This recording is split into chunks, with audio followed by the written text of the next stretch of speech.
welcome to the Starfall Collective, Season 2, King of the Cloudy Sea, a Dungeons & Dragons 5th Edition adventure. I am Matthew Talamini, your Dungeon Master. I am a writer and web developer based in Providence, Rhode Island, and you can find my stuff at MatthewTalamini.com. That's Matthew, TALAMINI.com.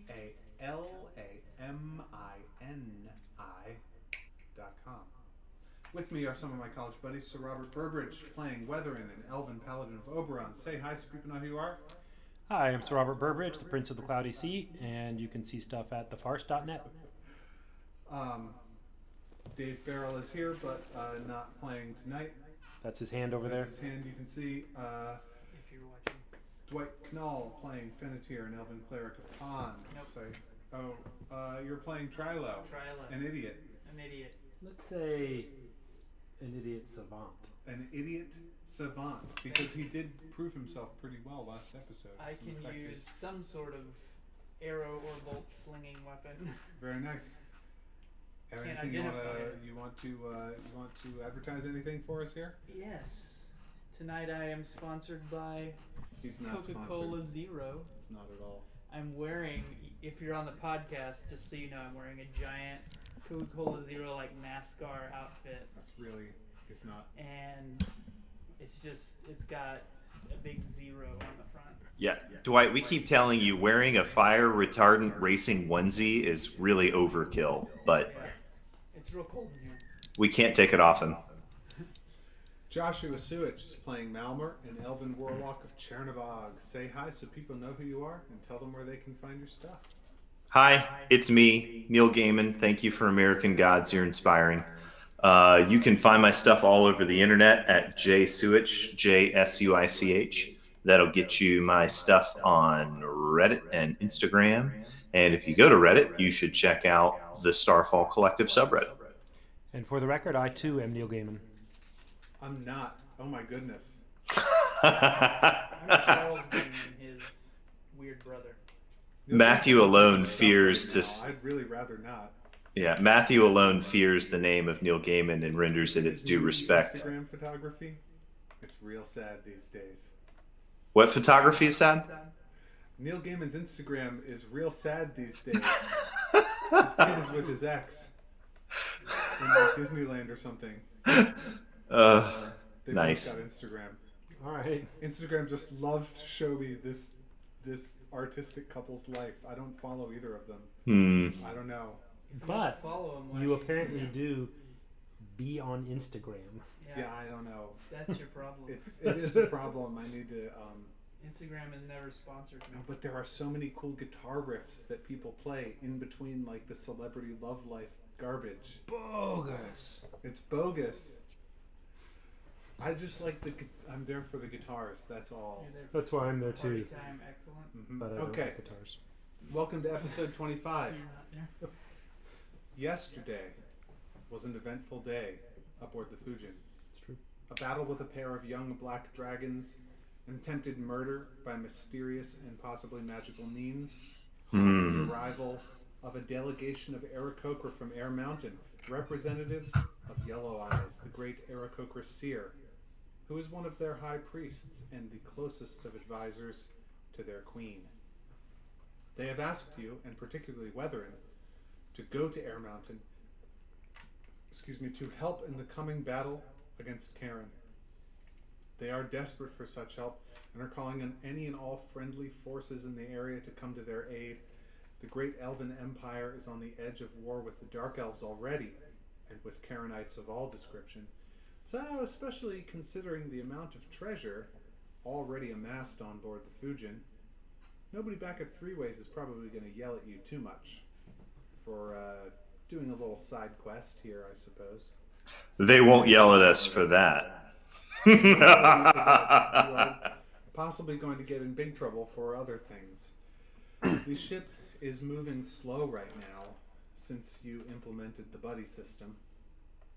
The sailors are jumpy, always looking over their shoulders, And expecting invisible knives in the back. Josh, go ahead and roll me a straight D20. Okay. That's a 6. Okay, you're good. evening is coming. Tuit, which, if you recall, is the name of the acolyte who was carried to you by the big burly guards in the spy uniforms, has brought Weatherin and Malmer into the captain's cabin. Of course, with the understanding that Malmer is Goryo,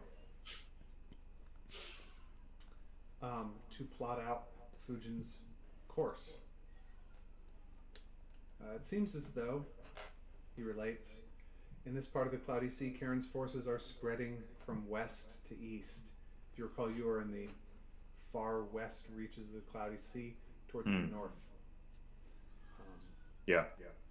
They are possibly coming up out of the Ragged Edge and moving southeast. Right now, the Fujin is pretty far northwest, which is why these dragons seem to have felt like they could shake you down. Is that all right? Fujin. The fools. That's The okay. absolute Those dead fools. dragons, you mean? One of them survived. Oh. So, sorry, real quickly. Josh, do you see the map up? I do. Perfect. Just wanted to make sure. No offense to our Italian friends for... What? I don't get it. It's an obscene gesture. I forgot. I was saying great. Oh, just means okay. Yeah, but for them it means Internet anus. white power. Yeah, It resembles a sphincter. but that's not what it means for us. Yeah, I know. But since like 82% of our viewing audience is in Italy, I thought. Oh, that's great. Okay. Anyway. 82%. That's only because of VPN data. I keep trying to tell you that. But All All those right. Go ahead. famous Italian exit nodes. Y'all are disrupting Matt's flow. I would put the Fujin a little bit north of where we see it on the map right now. Can do. actually. How about right there? Yeah, that seems good. I don't know. You're not in the Ragged Edge. So basically, the closer you go to the depths, which is in the center of the Cloudy Sea,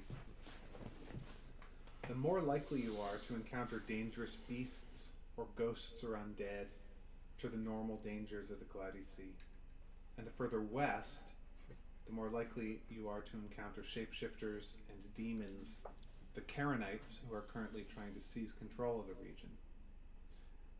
That is sort of the landscape that you find yourselves in right now. The Aarakocra have been scouting, flying around, looking about. That's sort of what they see. There seems to be, he says, some kind of construction taking place. They don't go close to this, but there seem to be crews of dark elves, strange creatures that are maybe half elf, half beast, doing something in the forest. They don't know what they've been doing, but it seems it would be best to avoid them. So, this is the decision which you, the captain, are to make. A westerly route, staying near the edge of the Cloudy Sea. See more Karenites. A straight route, going directly to Air Mountain, but also risking ambush, since the Black Dragon did see your position and might assume that you're headed to Air Mountain.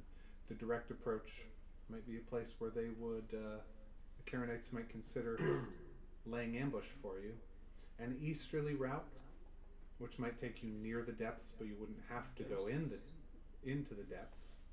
And a far easterly route which cuts into the depths themselves. This risks great danger from the huge beasts that dwell within. Like near the horns. What are you thinking?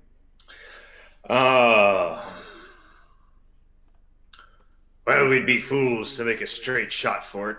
Karenites are always keen for an ambush, and I don't want to head too far to the depths, but it seems a slight bending of our trajectory easterly would take us out of the way without putting us in too much danger.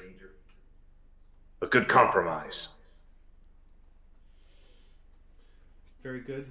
The scouts sort of sagely, I guess they're not in the room, but the Putuit, or whatever his name is, what did I say his name is?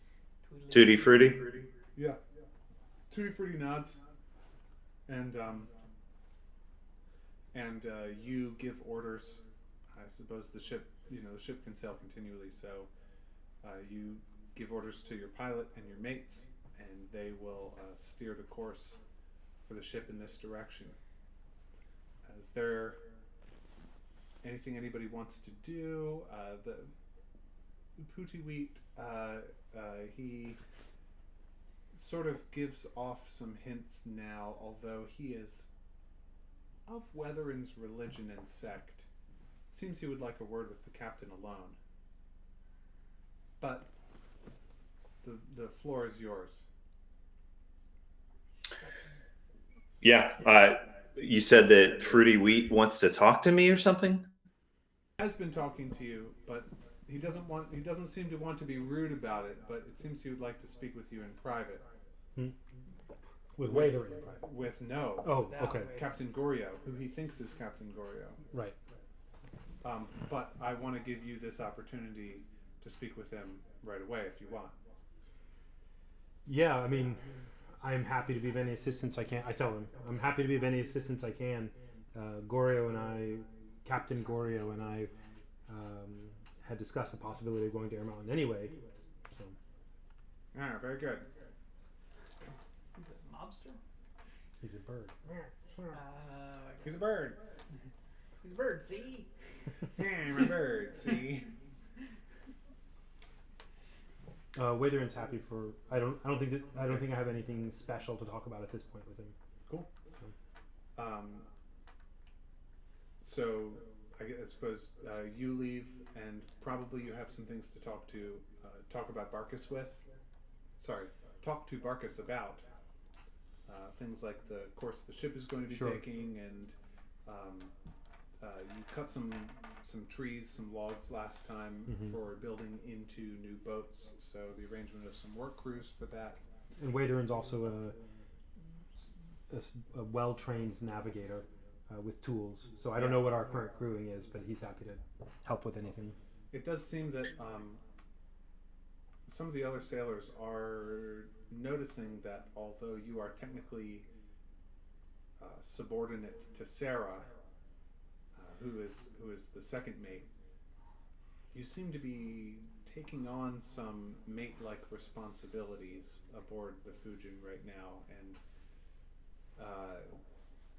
you might start to think you're perceptive enough, and you know the crew well enough that you might start to think how Kyoko might feel about this, who is the third mate.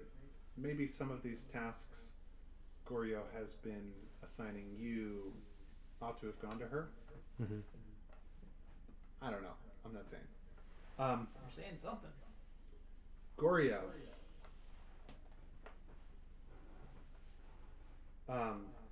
Tweet Teat has got you alone in the cabin. And Gorio dims the lights. Nobody wants to look at Tuiti. So he, sir, I want to talk to you about what may be a delicate matter. It's difficult to know how to start. We received reports, rumors really, nothing firsthand, but rumors only, that there was some kind of dark presence aboard this vessel. I don't want to question your commitment to the gods you purport to serve, that of the elves, of course, Oberon and Pelor. Oberon, who we serve, and Pelor, who we leave to the elves to worship if they will. There seems to have been a streak, suggestion of some other spiritual influences in the Fujin, and this is, as a servant of Oberon, it is skullduggery does not become us.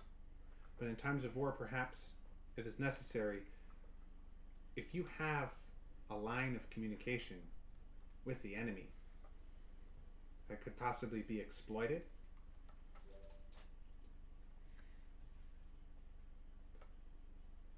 Josh, he's leaving. Okay, some long right, gaps right. for you to start talking if you have anything to say. That's fair. Sorry, I'm sure in person and in the room, I would have picked up on that a little bit better. Um, yes, tis true. There were dark elves aboard the ship, and your words are well received. I may be a man of pride, but it's a fair point. Skullduggery does not become those who worship a god such as Oberon. But they were useful for a time. I had a dark and dire task before me to bring down that hateful monster Inma. But I don't mean to accuse. I mean to be speaking in a way that is more strategic. indeed, I hear your words and I hear your intent. 'Tis why I take no offense. Unfortunately, any line of communication I may have had with the enemy has since been rather compromised, to say the least. I had the drow, I had their throats slit in their beds not a fortnight ago. 'Twas clear to me that having failed to bring in Inma, the purposes between us had separated. They were no longer safe to be on the ship.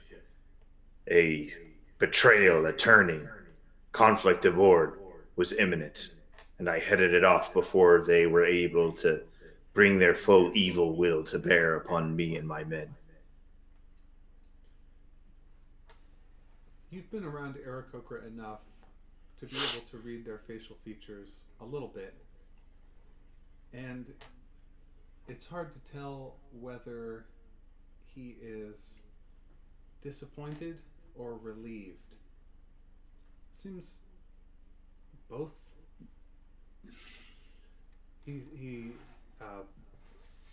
But what he says is, that is well. It's better that way. More honest. Still, we don't know yet.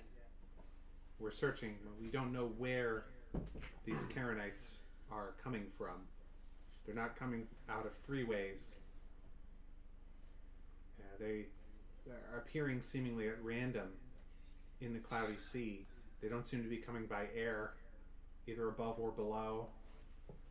They can't be coming from the depths, although nobody knows what happens in the depths. So they may have some power we do not know. Some of us were hoping that we could do some counter spy, perhaps turn one of your dark elves, reveal some secrets, find their hidden lair. But if it's not to be, it's not to be. I very much appreciate your the use of your vessel, or not that I'll use your vessel, but I appreciate your help very much. There may yet be some small clue. I don't know who among your men would have the greatest knowledge of geography and knowledge of the locations where our enemy might come from, but Goryo produces the letters from the Dark Elves and says, "These are personal missives sent to and from the home territories of the drow aboard my ship. Perhaps there might be some clue within there that might be of use to you. I've searched through them myself, and nothing particularly caught my eye, so they're of no further use to me." He hands them over. Oh, excellent. This is truly, it's hard to say on first perusal, but we'll get them back to our scholars. We Aarakocra, we maybe not compared to you elves, but we do have some practice of scholarship on Air Mountain, and some knowledge of geography. We may indeed be able to find some strategic significance in these. Thank you. Thank you Indeed. very much. These could prove to be invaluable. And he takes them with much thanks and goes. Anything else anybody would like to do before night falls? Evening is coming. I guess there's the matter of the levy in the ship's safe. It is currently making most of the ship 0G. Parts of the ship are 0G that it's inconvenient for them to be. But with the possibility of dragons and other things flying through the air coming, I think Mal feels a lot better about it being in the safe than he does about it being, Is this the kind of thing go ahead. where... No, are you going to do anything about it? I think he's going to leave it in there for now. And, yeah. I think he is going to call in. Like, that's something that I've been thinking about, too. You mentioned the stuff about giving Watherin a bunch of extra responsibilities. Mal is probably going to call in the three, Barkus, Sarah, and Kyoko, and just let him know, they're still his 1, 2, and 3. He was just giving Watherin some extra responsibility and stuff as a measure of appreciation for Watherin being there and taking out Mal. And Watherin is also going to look for some opportunity in the evening. It doesn't have to be a big conversation, but just to express to Mal that probably it would be more appropriate for them to be able to continue meeting, for him to ask Watherin to be something like more of a personal guard, like in addition to his current responsibilities. So it's not like you'd be having me run the boat, as much as you'd be having me, like, since I protected you from that evil Mal, you'd be like, hey. That's fair. That's a good, after he and Watherin have that conversation, I think Mal will probably say something along the lines of, I had the drow before, and they were kind of acting as personal servants to some degree.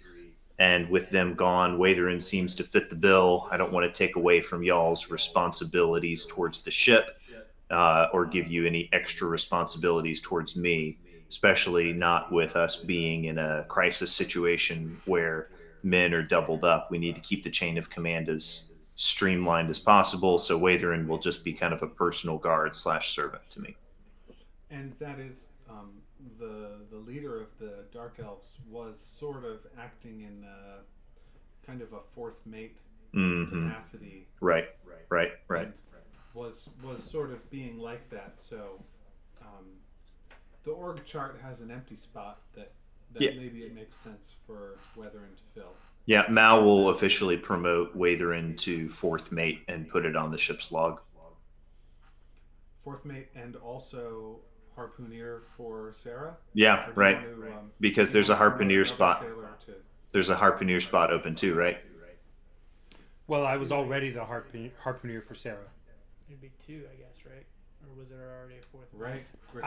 Gratu was lost. I'm suggesting, for the sake of crew morale, for the mate morale, leave Watherin where he is, stop giving him responsibilities, but also have him check in with you, each morning and night, make sure any personal security level stuff that Watherin's a defensive paladin. Like, he's the guy to protect you if somebody's gonna, if there's some drow coming to get revenge, right?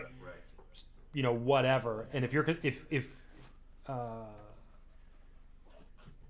Malmer, but Goryo, if Goryo's concerned about anything about his betrayal of the drow, type of thing, Watherin's who he's gonna want. At least that's the picture. that makes sense to portray. Yeah. This is a conversation I would have probably brought up with Malmer in private, obviously, but at some Sure. point. And a brief one, like it wasn't some big plot. Okay, great. So there will be some org chart reshuffling, and maybe next episode or at some point we'll make all that official. Dramatize it. Yeah. Have a ritual. So, morning comes.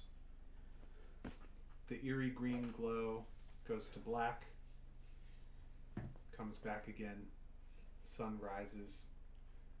Shines down on the pure whiteness of the clouds beneath you. Josh, go ahead and roll me a d6. Straight d6. 6. Okay. A lot of 6s tonight. Doesn't matter what die type you ask me for. It's going to be a 6. Don't ask me how I get it out of a d4, but I will. The wand that you have, that was Goryo's. Yep.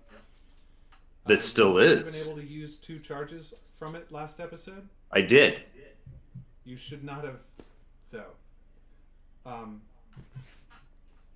If you look at the description, it has 7 charges, I think, and the spell that you used consumes 5 of them. So that d6 plus 1 charges it has. Excuse now. me. So currently it's back up to 7. You can use the hold monster spell, and that'll consume 5 charges. If you use Oh. hold person, it consumes 2. Okay. So Dragons are people too. dragons are not people. Yeah. Hold person is elbows would make people. hold person is slightly shorter range, and it also only works on humanoids. Okay. If you want to get something like a dragon with it, but I need you to keep track of the number of charges. Sure. Okay, so on I that from expended now on. 5. So, okay, all right. So it regained. So it's full again. It regained 6 plus 1, so it's full again. Sure. Okay, fair enough. 14 charges. Doesn't really have 14 charges. For some reason, last episode, It was Waderan's prayers. Oberon did it. it was probably Oberon did it. Somehow. What would Oberon do? But Malmer, there is a sailor named Yuzu who approaches you as you are inspecting the deck in the morning. I suppose you are... Well, actually, I mean, there were times when Goryo did not do this, but it would be a common practice. So tell me the first time you come out of your cabin in the morning. Yeah, I mean, I think now that Mal is trying to slowly introduce the concept that something has changed in Goryo post the meeting with Enma. So he's going to try to start gradually acting more like a regular captain. He hasn't been entirely hidden in his room, right? He came out for the fight. He's come out for other things like the winnowing of the crew. So I think he is going to come out and do an inspection of the deck and stuff like that. Yeah. Okay. Yeah, so there's one of your sailors approaches you. This is an elf named Yuzu. She says, Captain, can I have a word with you? Indeed. What's on your mind, sailor? My grandfather was a sailor on the cloudy sea, as I am, and I noticed nobody can help but notice the large amount of levy on board, and I just wanted to tell you something that I heard from my grandfather. He designed I don't know what you would call it, but like a ship, but that doesn't go on the leaves or on the water, that flies like a bird through the air. Not as fast as a bird, but he was never able to get enough levy to cover an entire ship, but it seems as though right now aboard the Fujin we do have enough levy to cover the entirety of the ship, and Go on. well, it would take. I mean, I don't have plans. The plans are back in Three Ways, in a trunk in my mother's attic. But I remember he explained to me how it would all work. He spoke of it often. It was one of his dreams. You would have to, and she starts explaining to you a number of changes that would have to be made to the Fujin. She's describing something like a week of work.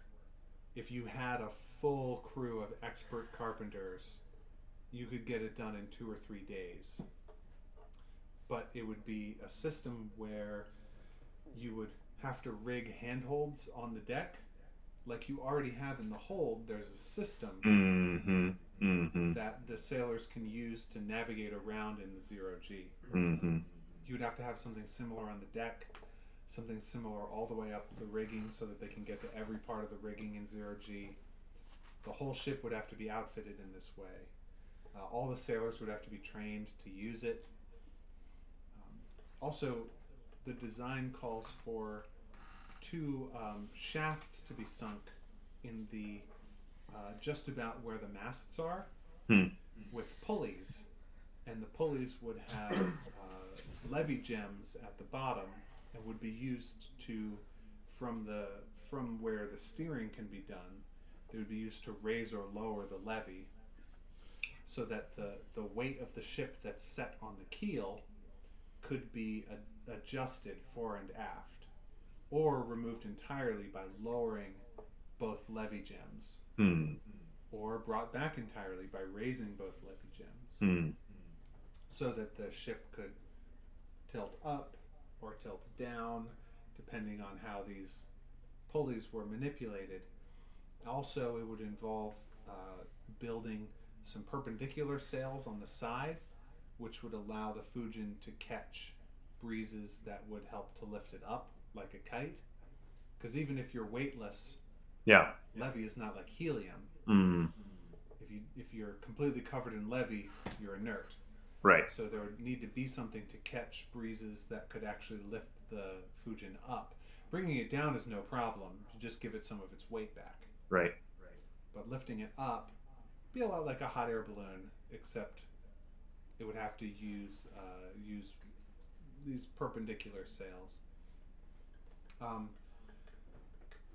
As she describes it, it appears in your mind that you think, outfit the Fujin as an airship. It would be... I mean, the fact is, it would be absurdly more expensive than even a duke or a prince would spend on a ship. It would be like... And it would be a strange choice to spend on someone else's ship, which the Fujin is. It would be a strange choice. Is it reversible? I mean, everything's reversible. Everything's reversible with skilled carpenters.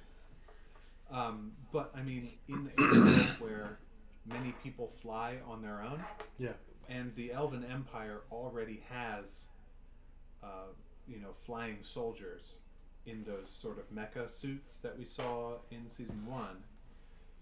Maybe we should get some of them. It's not the kind of thing that...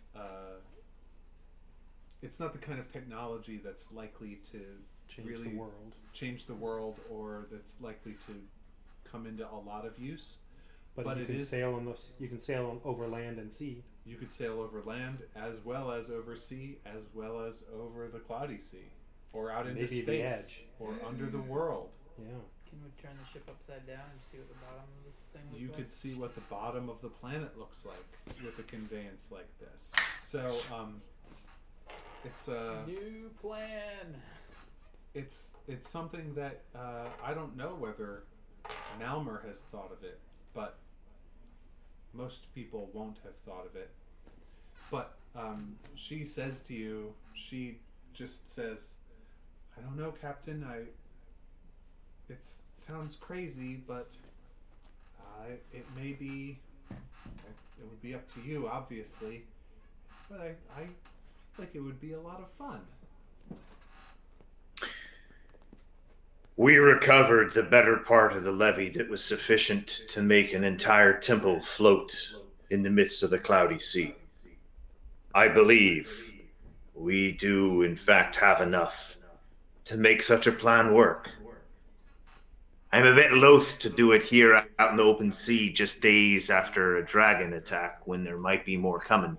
And it seems like Air Mountain, a place full of skilled Aarakocra carpenters, beings who are quite accustomed to flight, might be just the sort of skilled carpenters and those with a mind for it to help us make such accommodation to the ship with maximum nimbleness and mobility.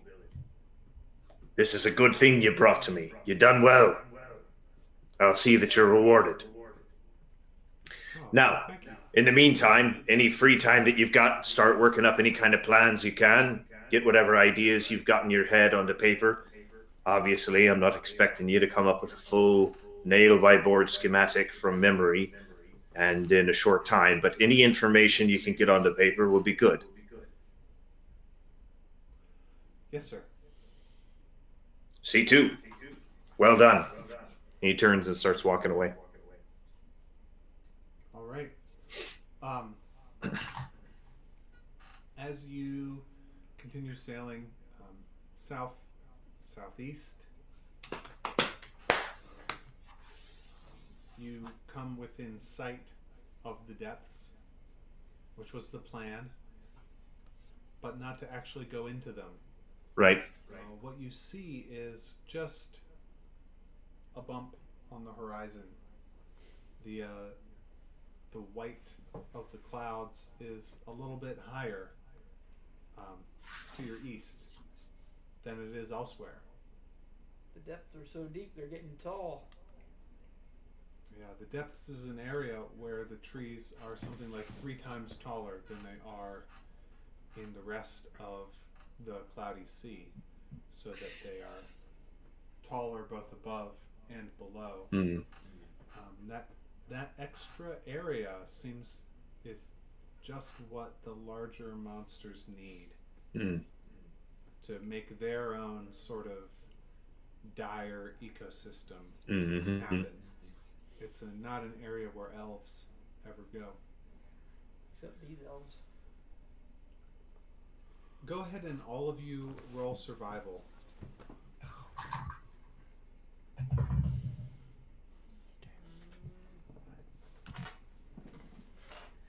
Nice. -2. 12 plus 1 is 13. 6. No, 4. Not What? blessed. 4. Okay. No, wait. 14. Wait, Okay. actually don't know if I have that spell. Let's see what other people. Guidance. Yeah, I do have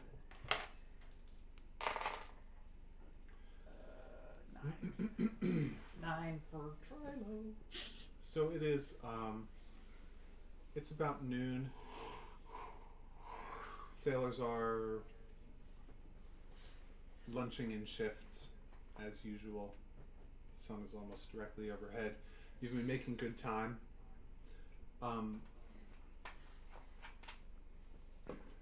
having a good time. And having a good time. Yeah. This is great. You've got some fun Aarakocra aboard with stories, and Kalerk is just palling around with these characters, talking about stuff back home. And since they're staying on the ship for a while, Waderin is interested in trying to ask them here and there if they know of any, older elves that he's thinking of. Yeah. Yeah, they don't.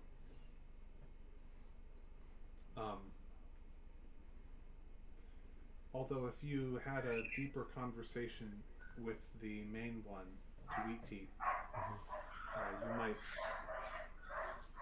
You have gotten some clues already.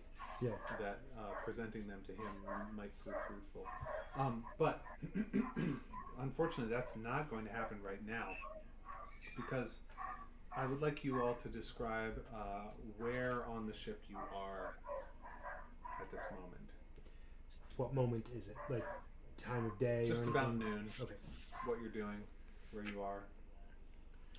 Mal, Watherin has checked in with Gorio as usual, and first thing in the morning, last thing at night.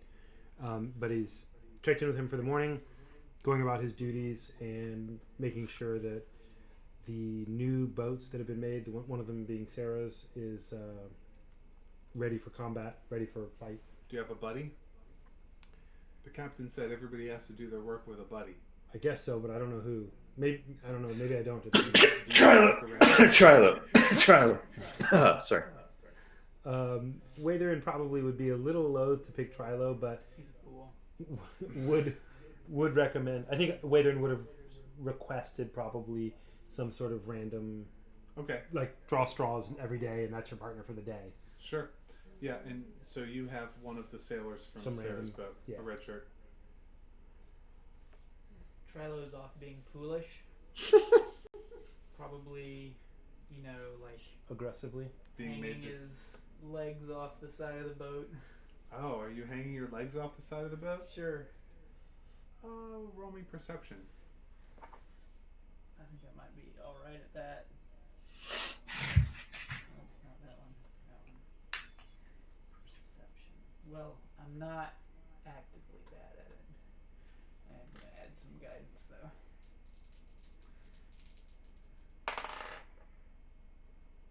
12. Okay. You're hanging off the side of the boat.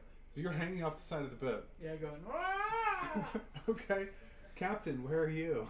Mal probably has a notebook and some calipers and is getting exact dimensions, like exact size. And he's I'm sure there's like some system where you've got like a beaker with delineations on it where you can drop the chunk of levy in and check the volume of it. So he's checking the actual volume and dimensions of the levy chunks and recording all of that. So this is A going to saying. These are saying the levy gems. So this is going to be in your cabin. Right. Do they call that Okay. a seance? Probably. Okay. What happens is that you hear a crack. Uh-oh. A loud series of crack, crack, crack, crack of the trees beneath you as though branches are just snapping. And Hey, what's that? the Fujin tilts suddenly about 10 degrees forward. Mm. Some sailors fall over. What happens? Trilo, roll me acrobatics. Acrobatics. +3. Not bad at acrobatics. I don't know if I can actually add guidance. This is like happening to me. How does guidance work? Can I just... This is a saving throw, so I don't know whether guidance goes on saving throws or not. check?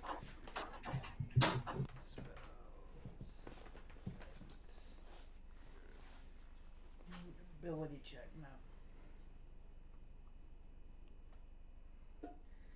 Okay, so just +3. You can go to the grab if you want. 14. All right. You do not fall, but the tilting of the deck sort of swings you into the air for a minute. Sailors up on the deck start yelling. Somebody from the front of the ship yells out, "Oh, Oberon, defend us! Oberon, help us!" Each of you do something. Okay. Roll initiative. Is that a something, or did we not speak wake up fast enough. I got Nice. This is the one. Is that, like, 22. worse? I still get to add my initiative bonus. Captain. 17.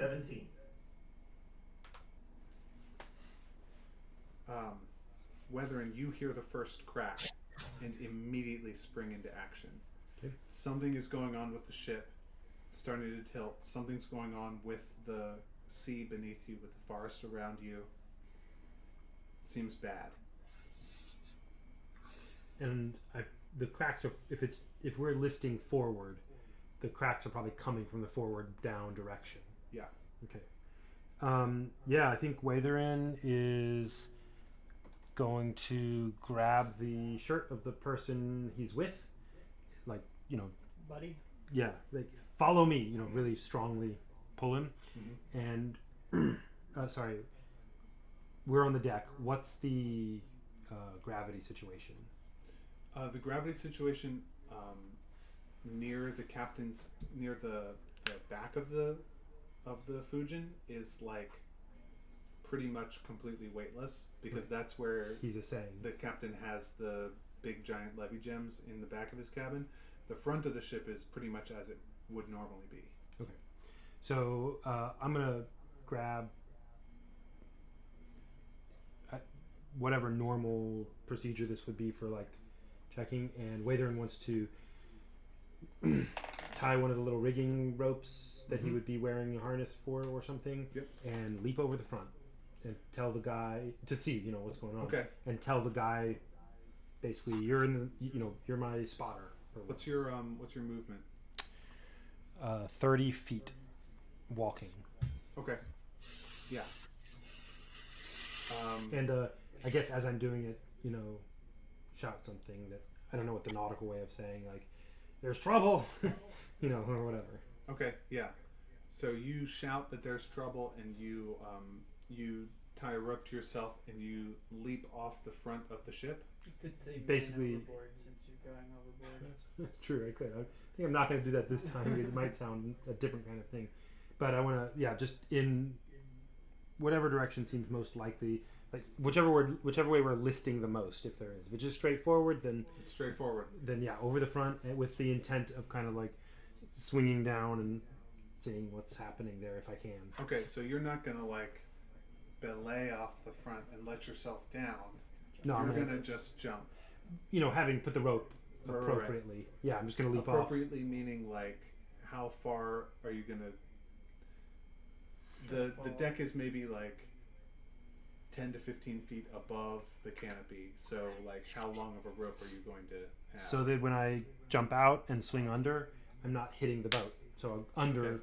So you're gonna hit the canopy? You're gonna I like guess land on the canopy? if that's not. Waither would have a sense of whether that's probably lethal or something. I don't Yeah, want I to break mean- my legs or back. So If you like hold onto a rope and jump 15 feet, like it's gonna hurt you okay, when you come to a very sudden stop at the end of the sure, rope. sure.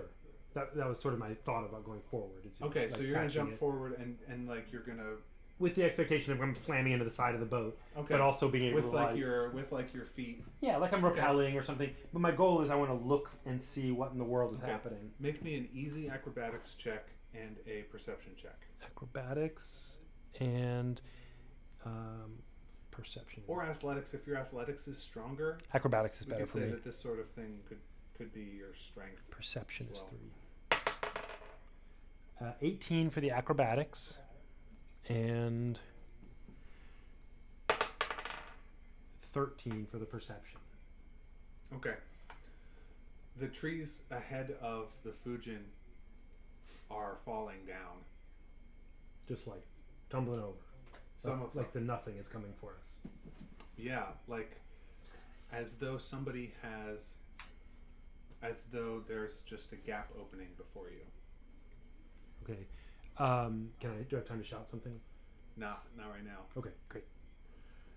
Malmer, you're in your cabin. S- You hear your sailors start to shout, and you feel the deck tilt forward. He's going to leave half the levy in his room, throw it in the locker, and grab the other half and make for the front of the boat to try to lighten the front of the boat. Okay. So you're taking the levy. So you're weightless, and you're going to have to be grabbing ropes and pulling along forward. Yeah, he's going to take the spear just because that'll be easier to help use to push off of stuff and whatnot. But yeah, so do I need to make an acrobatics check? Yeah, go ahead and acrobatics. I told you before this season that acrobatics would be the main skill that you would be using. 17, 11 plus 6. Okay. Yeah, so you get to the forward part of the ship, and are you? Does that help? I mean, he can just stuff it into his pocket or whatever. He doesn't have to be holding it. Right. From where you are right now, it actually does help quite a bit. The ship sort of still is tilted down. You know from your sort of thinking about these things that right now the levy that you have is too. It's they're too close together. The fields are all overlapping and not canceling each other out, but like not being as useful as they could be, Mm-hmm. right? Mm-hmm. And also that it's too high up to be making the heavy keel of the boat weightless. Right. So he needs to get this down to the keel. If you wanted to render the front of the boat weightless, it would be maybe one gem in the mid forward part Right. of the hold. Yeah. Maybe one in the far forward part of the hold, and a third one in the mid back part of the hold. When he makes it out of the cabin, does he see any of his first, second, or third mates in visual range? Yes, Barkus is shouting orders. He seems to be telling sailors to attach ropes to the trees that appear to be whole still. Okay. Can The trees everyone tell behind that they're you. collapsing? Most of the sailors don't seem to have any idea what's going on. He's going. Barkus is saying, "Lasso some trees. Anchor to the trees. Anchor to the trees." Yeah. He's going to give. Actually, there are Aarakocra on board, aren't there? And Aarakocra, There are 4 it seems, Aarakocra on would board. be able to truly book it with a And pe- indeed, you see Kalerk is already aloft Yeah. and sailing in like a big circle around the front of the ship. Are there any Aarakocra that are still on deck? On deck? No. It seems as though the 3 visitors are in the hold. Okay. You gave them, or they're staying in the Sure. the Okay. priest's old cabin. He's gonna. I guess this doesn't. Room. I think Mal is gonna have to make a quick decision. He's just looking around for who is fast and trustworthy. So, Captain. oh boy. Oh man. You're off the side of the boat. Yeah, you're off I the didn't side of fall the boat. off. You didn't. I think he's gonna hand one of the gems to, because actually, is it really that far apart? It may take longer to hand it off and explain than to just deposit both of them where they need to be deposited. So I think he's just. That's up to you. It's Are they two different like sets of stairs you have to go down, or are they accessible along the straight passage down below? right now there is the Fujin has one passage into the hold, and it is in the very pretty much in the center of the ship where the main mast is. Okay. Just in front of the main mast. So somebody would have to go down. It takes a little while to climb down. You can't just jump down because of the weightlessness. You have to pull yourself down arm over arm. Right. And then one to go back, one to go forward. Okay, yeah, I think he will then. He's going to grab not Barkus, but maybe like Barkus's right-hand man. Just somebody trustworthy. He grabs a trustworthy sailor, an able-bodied trustworthy sailor. Mal knows everybody on the ship. Okay, that's going to be your turn to locate and grab somebody. That's what he does. And he like goes up to him and says, "Take this. Get it as far to the front of the hull of the ship as you can, as quickly as possible. I'll be taking Yes, my sir. mid." It's not you. But Trilo, you see from your vantage point off the edge, you see Weatherin leap off the front and push off the side and look down, and you see the look on his face as he sort of realizes what's in front of the ship. And what does it look like he's realizing based on his It's nothing visage? good.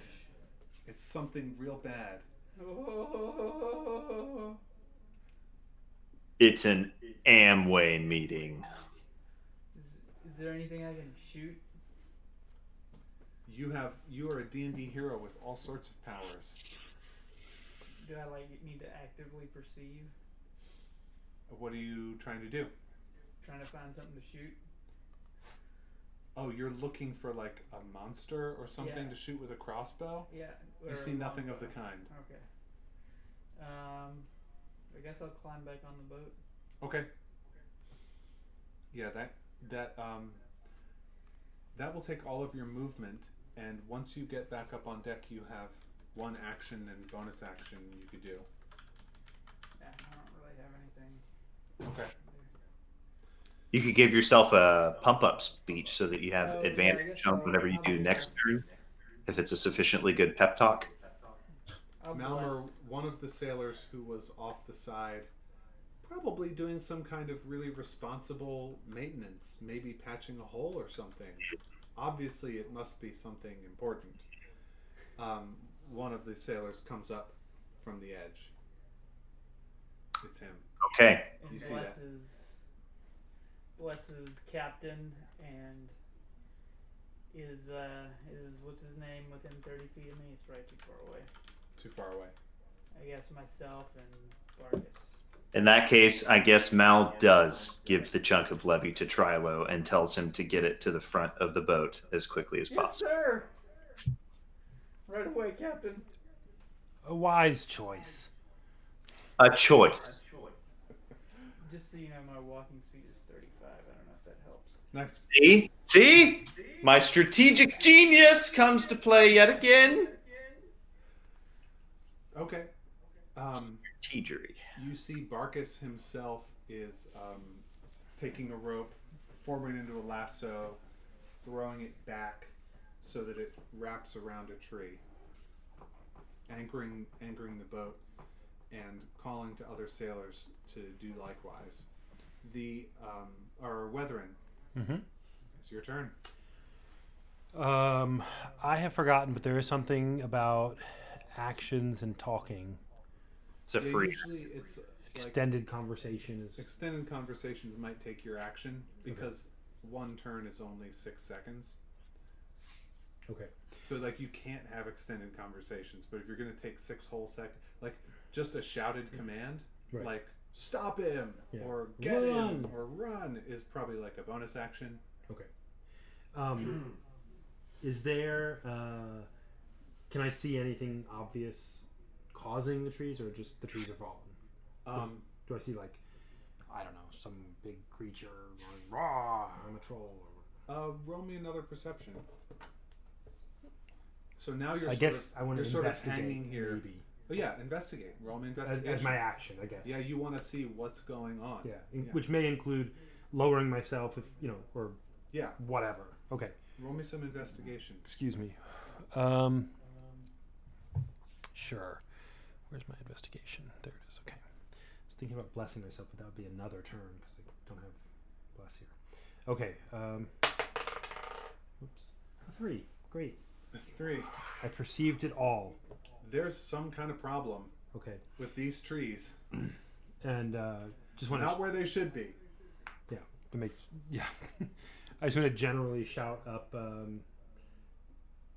as maybe like a bonus actiony type of thing. Sorry, it's called 4 in the front, right? Yeah. The trees at the fore are giving way. Good. That's it. You hear some sailors. Somebody shouts back, "Thanks, Captain Obvious."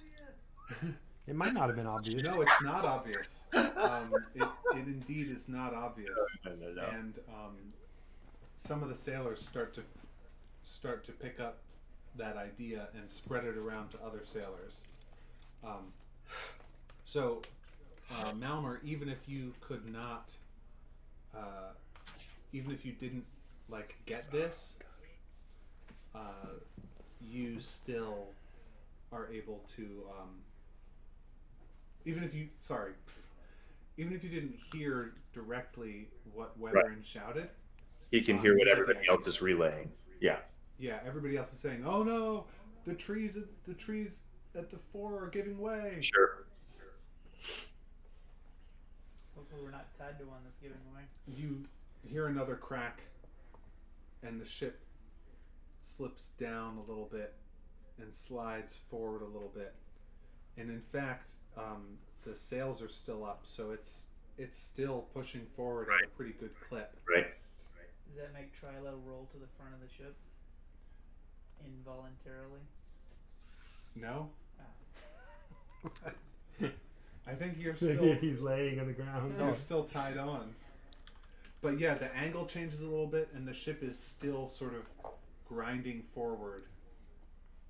Okay. When you take the sails down. Under full sail. Whose turn is it? Malmer, Yeah. it's your turn. Mal is gonna shout in his most commanding Gorio voice, "Drop sail! Full reverse if you can, but immediate drop sail!" And then Sailors around you shout, "Aye, aye, Captain! he goes Aye, Captain!" flying down the hold And and they expects Trilo to spring follow. to do as you say. And Malmer goes down into the hold? Yep. Okay. So you are going down the hold and taking your levy where? I told Trilo to take his as far forward as he could get it, and I'm taking mine to, a third of the way back. Okay. Good. Trilo. Because I've left the rest of it back up in the. Head towards the front of the hold. It's your turn. The captain just handed you a incredibly not priceless, like extremely pricey, a fortune in levy, and told you to go down into the hold and place it as far forward as possible. Can I dash? On the. Yes, Dash away! for 70 feet. Yeah, obviously it goes without saying. I'm going to use my action to double move, but Right. Both of you roll me acrobatics checks sure. Acrobatics. Remember you get your +4. because you got blessed. Well, bless my eyes. 7 plus 6 is 10. Oh, I think I have a bonus here. Yeah, 13. 13. You're good. You don't trip or anything, but you don't do any fancy moves that like gain you extra I time kick or off the anything. wall though, but it's real sad. It Doesn't gain you anything. yeah, and it doesn't look cool at all. Malmer, Yo.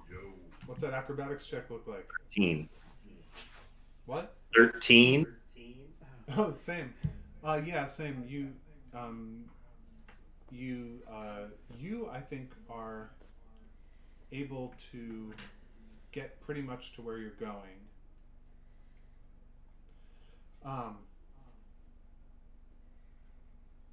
Yeah.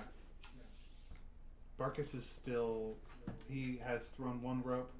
He's tying off another rope, and now Kalerk has grabbed two ropes that have been fastened on by other sailors, and he is flying with them to loop them around two different trees that are behind you. And some of the sailors are putting the sails down. The sail comes flapping down. Conk. Stopping the forward motion as best they can. Yeah, and the wind stops pushing the ship, but it still has a good bit of momentum that's still carrying it forward. It comes to the end of one of the ropes, but the rope snaps the ship was going at full sail. Too heavy. Another rope sort of doesn't snap, but it starts like yanking the tree behind it, and the tree behind it sort of is getting pulled a little bit and stretching, not stretching, but like bending, and the trees around it are sort of getting pulled as well. It's like a net, weathering. and you're pulling on one part of the net. Yeah, weathering, the ship is falling forward into what is looking more and more as more trees snap and fall, like a trench or a moat, like about 20 feet of space where like they're just right now, after the Fujin sort of got close enough, the trees just started falling away, and now the Fujin is like almost off the edge of this and falling, and you're just like dangling out in open space with the black night sky below you. Below, that's all there is. There's no deeper thing. You see there's like wreckage of trees that used to be all attached together, and the mist is just sort of falling off the edges instead of sort of holding together. There's just branches and random trunks and things unattached, just like floating down there. How far away is the other side? The other side is actually the front of the Fujin is almost touching the other side. Okay. But it's not Gonna make it. It's not going to make it. And I'm like hanging from a 20-foot rope or something. You're dangling from about a 15-foot rope. Okay. So you're actually coming pretty close to the trees on the other side. You might come into contact with them in just a little bit. And my rope is hooked to the front of the prow of the ship? Yeah, the prow, if you will, or thereabouts, or somewhere like towards the front. There's not actually no castle on the boat. no castle on the fore. There's an aft castle. Aft castle. Okay, my turn. I'm assuming. It is your turn. Okay, I am going to. Give me 1 sec. Sorry, bonus action. Other. Sorry, I'm looking to see what these different things count as. I have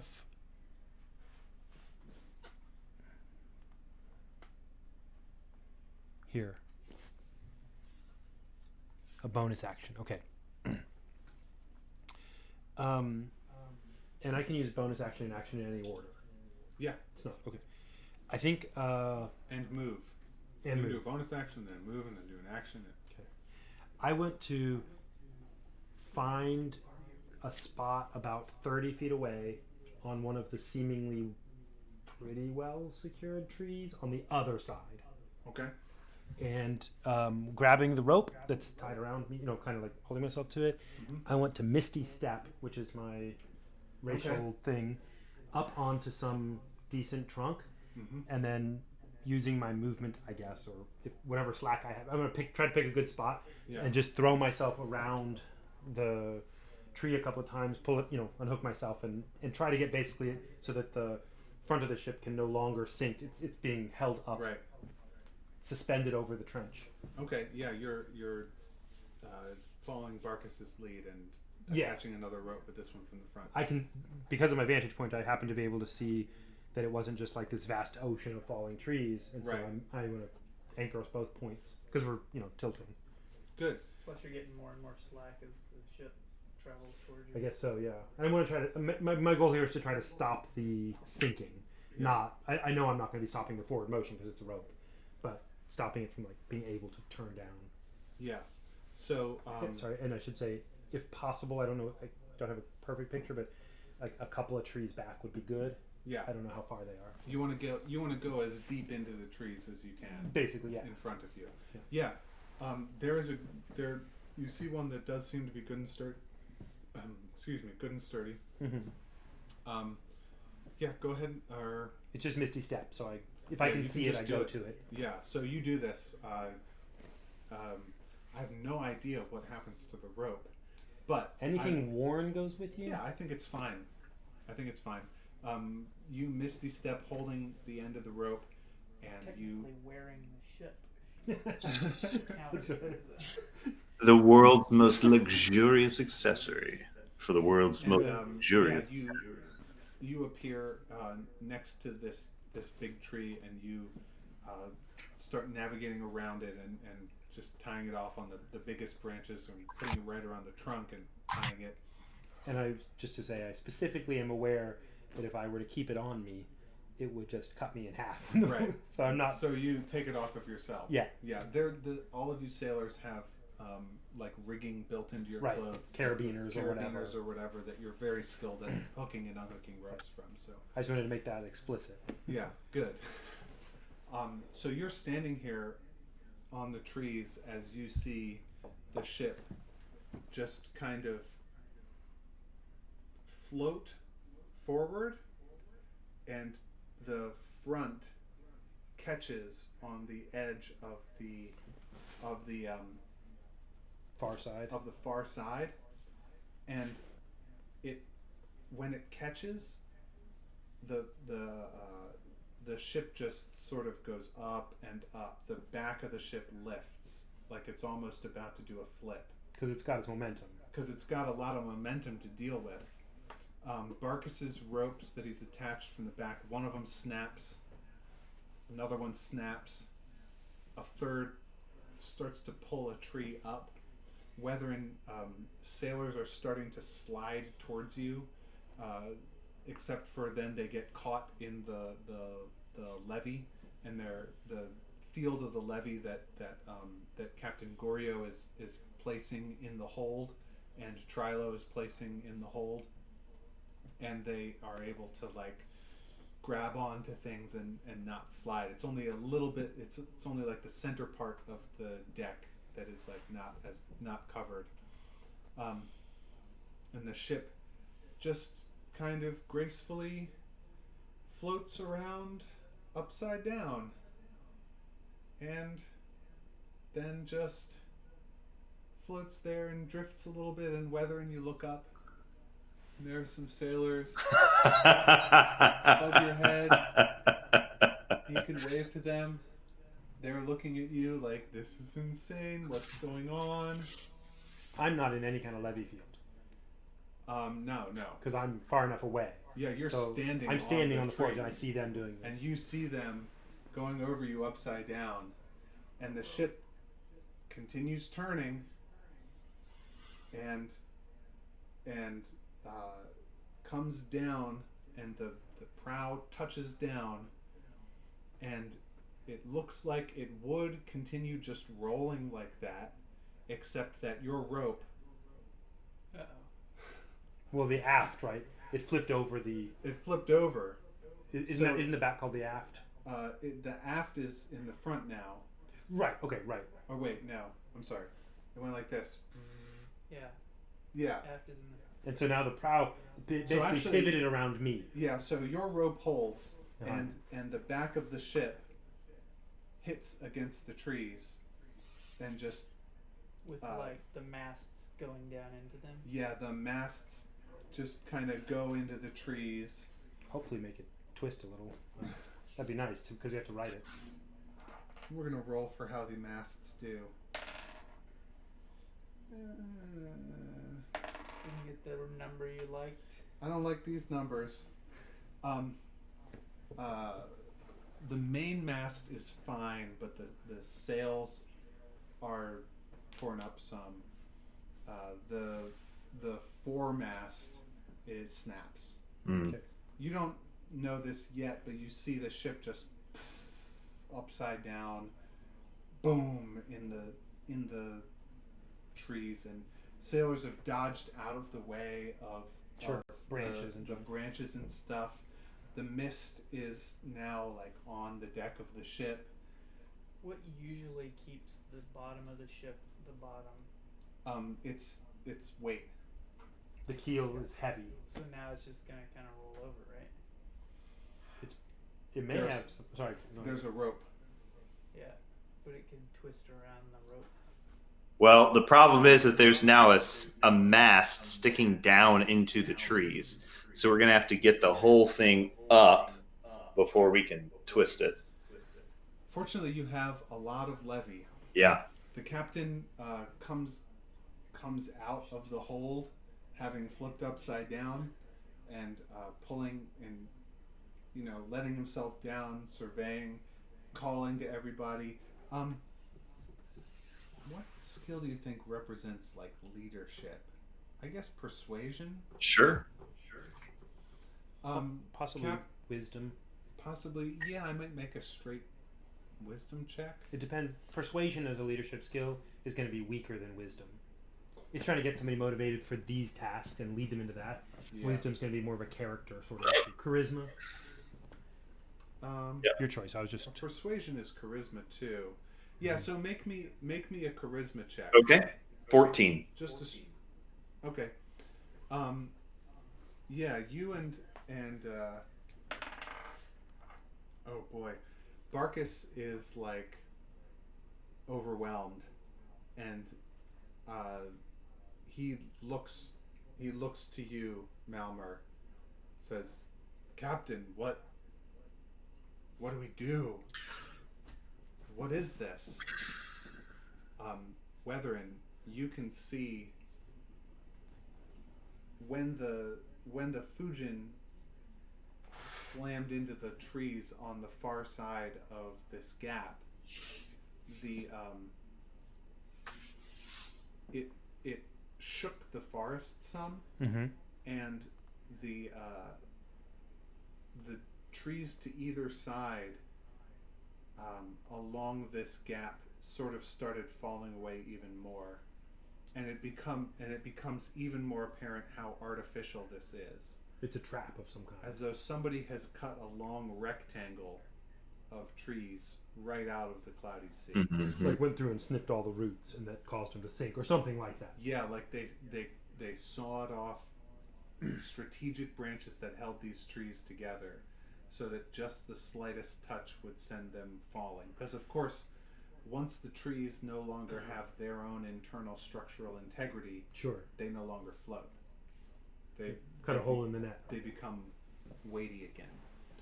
I think we are going to go to break now, as the Fujin has come to rest in this extremely awkward position, and the sailors and the mates start to put their heads together to figure out how they can possibly put things to rights, whether they can put things to rights.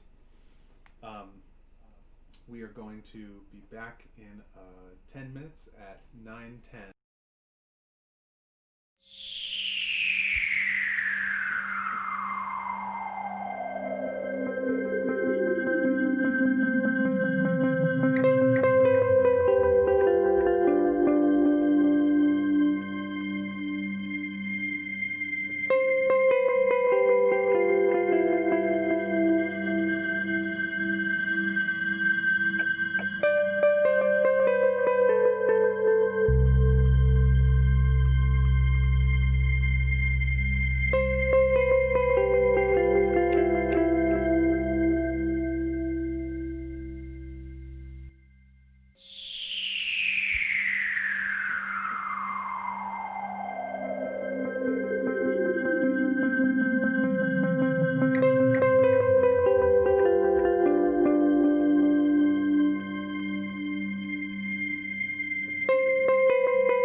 don't have a whole lot of time left for tonight, so I'm just going to we're going to sort of set up the beginning of next episode right now. So the Fujin, well, Captain Gorio, why don't you take command and issue some orders? What do you think needs to happen first? Sorry, can I say something Sure. real quickly? Because Please. just in tying into the back thing, Watherin, who's I guess the only one not on the You're ship, not on the ship. Yeah, well, there, Kalurk is flying. and Clerk's flying, great. Watherin, because you're talking about the leadership thing, has +5 charisma and a 15 base, so he's a 17, or he's a 15 +5. Just to say, he's naturally very charismatic and is in an interesting position right now. Not it's to start saying, hey, let's do this. The goal, he'll do that, but not in a mutinous way or anything. Sure. Just throwing that in there as part of the conversation we left on. So where we ended is the captain comes out of the hold, looks at the accident. Yeah. There's been an accident. The whole thing took something like 20 seconds. Just you're cruising along. This thing starts to happen. Everybody scrambles like mad to try and fix it somehow. The boat flips, comes down, mostly weightless, but still has some weight. So the mast didn't splinter, but there was still a lot of ins and outs. A lot of ins and outs. A lot of damage to the deck. A lot of damage to the sails and the rigging. A lot of damage to the smaller forward mast. Can I see Gorio now? And are we still in initiative? I was thinking that we would be out of initiative because the ship has basically come to rest. And one last question: Is there a reasonable way for me to get to the deck where the weightlessness is? Yeah, if anybody let down a rope to you, it's the ship. The deck is maybe actually it's only maybe 10 feet above your head. Okay. So it's possible you could just walk over and pull yourself up by the railing Into the field. I was trying to see what level of communication there was and how if I could get to Gorio. When Gorio comes out, whether or not he's saying something, I want to alert him, and I don't care who hears. Just to have Watherin say, "Stay alert. This was intentional. It's a trap of some kind. I mean, I don't know. Maybe he's wrong about some nature. Yeah, of and that, you but- gesture. Yeah, I'm So- clearly not in the field. I can see. Right. So Malmer, if you, for instance, if you go over to the rail and you look back behind the Fujin in the direction that Weatherin is pointing, you'll see what he saw, which is something like a moat, a rectangle of trees that have all fallen in, and you can even see some clear saw marks. You can't see the actual marks of the saw, but you can see where branches have just been cut cleanly. They weren't broken. They weren't broken. They're not splintered. They were cut as with a saw. Magic saw. Josh? Yeah, I think Gorio is going to call for the men to divide into two groups, one armed to form a perimeter and post lookout, and the other half to start collecting all available loose ropes and block and tackle. Really, hopefully we can do this with just ropes, but he's going to order that ropes be tied to the mast down there and then be brought up, and then we lay planks and stuff so that men can then pull outwards and hopefully try to lift it up and out and flip it over that way. Okay, so you divide the crew in half, and half. Oh, are and form- order a couple of people to take pairs of people to take control of the levee and move it around as we need to so that they can shift the weight of the thing when we need to and make it heavier on one side so we can tip it over. Okay, so the 3 visiting Aarakocra come to you, and the 2 bigger ones with the spy clothes propose to you that they'll go and they'll scout the surrounding area to look and see, like, if this was a trap, maybe it's the precursor to an assault. Right. So they're saying, hey, can we go and scout out a little ways to see if there is anybody coming after you? You're okay with that, Captain? Yeah, I mean that's basically what I ordered. Yeah. Okay. Well, you ordered them to form a perimeter, and they're offering to go further afield to look and see if there are any enemy forces coming towards you from afar. Yeah, I guess send a third of the men to scout, and the other of the half that are on guard duty. The Send a third. the Aarakocra are offering. Oh, yeah. Of course, yeah. They're way more useful in the air, flying around. Yes, yeah. Yeah, and Kalerk offers to do this as Yeah. well. The other 2 appear to be military experts at specifically this. They have special clothes that are designed Right. to Blend. let them fly undetected. Kalerk is just wearing a regular sailor's uniform. He's a sailor. So Kalerk should probably stay closest and form a tight perimeter. They can go farther away. Yeah, so I mean, is that what you ordered? Yes. Okay. So Kalerk is going to stay in the air close by, searching for nearby threats. The other 2 are going to fly around and look for anything else. Okay. And Watherin has not climbed onto the boat because it was so close he could say that. Yeah. I guess Watherin wants to ask, Gorio, should I investigate down here? Indeed, you're down there. Keep an eye peeled. Watch from below. So I'm happy to just see if there's somebody might still be there. I mean, I don't know. Yeah. Okay. Roll your perception. Sorry, I don't know what it is. Hold on. There it is. Oh, and I would have blessed myself if they're down here alone. So I'm going to do that real quickly. Okay. And maybe also the 2 Aarakocra. Okay. You want to take a second to bless them before they go off? Yeah. Okay. Good.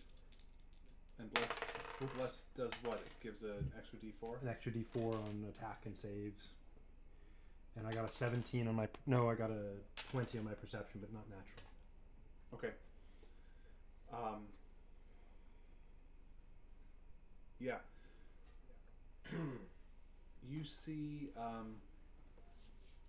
in addition, so you look around and you see what are clearly saw marks. Mm-hmm. There's one thing in addition to the saw marks that's a little bit off. Some of the trees look like they were scorched. Some kind of, like a small area of a trunk will be blackened, soot blackened, as though it was briefly on fire. Or there will be like a place where like branches have all twisted together, but there's a neat circular hole in it, and the edges of the hole are all burned. Okay. Just char places. Yeah, there's some odd signs of maybe fire magic around.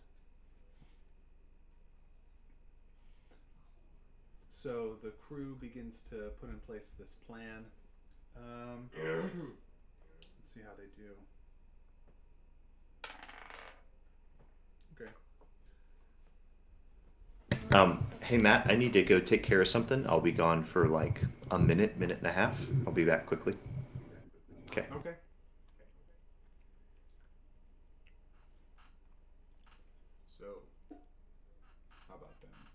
No. How about them Candlestick Valleys? After all this commotion, the birds and the bugs have sort of got quiet for a second. After all this crashing around and the trees moving and stuff, and all the little animals sort of get scared and quiet down, except for the bugs. And then, as the sailors begin to set up ropes, as Barkus begins to confer with the captain and they start to put together a plan, the different crews of sailors start to attach ropes to parts of the Fujin. As the levee begins to get moved around to strategic places on the ship to allow the ship to be placed upright again. You can hear the sounds of the animals return a little bit. You see the places where the motion of the boat has like dispersed the mist so that the canopy can be seen. The mist starts to sort of pour back in over the sides, and you can the raw edges of the moat that just was sprung on you like a trap get softened as the mist sort of pours over them.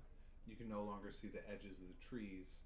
You just see the white sea and the white mist of the cloudy sea sort of just pouring over into nothing. I just did a little environmental description, Josh. Okay. Things are quieting down. The sailors are beginning to work on their tasks. The ship, it's going to take at least an hour to get her back upright.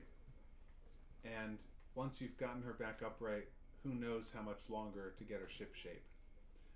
So I'm just going to narrate a little bit the beginning of what happens next. You've gotten her upright and are beginning to sort out. Sailors are beginning to sort out the masts situation. What sails do we have? What sails don't we have? You're taking inventory. You're being very exact and precise.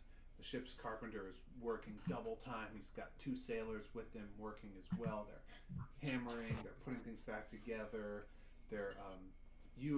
At this point, you've cannibalized all of the wood that had been gathered for boats, for constructing new boats, is going directly into the Fujin to fix things up after this.